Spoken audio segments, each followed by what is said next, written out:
উরুতে প্রেমিকের নামের অক্ষরের চেন নিয়ে গ্র্যামির মঞ্চে টেলর সুইফট। ওয়েস্টার্ন মিউজিক জগতের অন্যতম জনপ্রিয় পপ তারকা টেলর এলিসন সুইফট 12টি গ্র্যামি রয়েছে তার ঝুলিতে। বাণিজ্যিকভাবে অত্যন্ত সফল তিনি, তবে 67তম গ্র্যামির মঞ্চ থেকে খালি হাতেই ফিরতে হয়েছে তাকে। তবে ৩৫ বছর বয়সী এই গায়িকা হার নিয়ে বিন্দুমাত্র হতাশ ছিলেন না, বরং তিনি লস অ্যাঞ্জেলসের ক্রিপ্টো.কম অ্যারোনাতে দর্শকদের মাঝে বসে জয়ী ও পারফর্মারদের সঙ্গে হইচই করে অনুষ্ঠান উপভোগ করেন। বরাবরই গায়িকার পোশাক নিয়ে চর্চা হয়।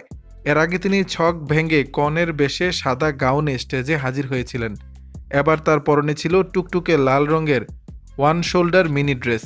তবে নজর কেড়েছে ড্রেসের শেষ বরাবর উরু থেকে ঝুলে থাকা চেন আর ইংরেজি অক্ষর টি। আলোচনা শুরু হয়েছে গায়িকার টি অক্ষর দেওয়া চেন আসলে তার প্রেমিক ট্রাভিস কেলসকে মনে রেখেই পরা। যদিও এ ব্যাপারে টেলর নিজে কিছু বলেননি, তবে গায়িকার অনুগামীদের বিশ্বাস এই স্টাইল স্টেটমেন্ট আসলে ট্রেভিসের প্রতি টেলরের ট্রিবিউ। 2023 সাল নাগাদ কাছাকাছি আসেন টেলর ট্রাভিস। তারপর থেকেই বেড়েছে ঘনিষ্ঠতা।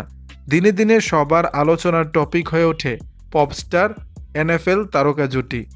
দর্শক, বিষয়টি নিয়ে আপনাদের মতামত জানাবেন নিচের কমেন্ট বক্সে।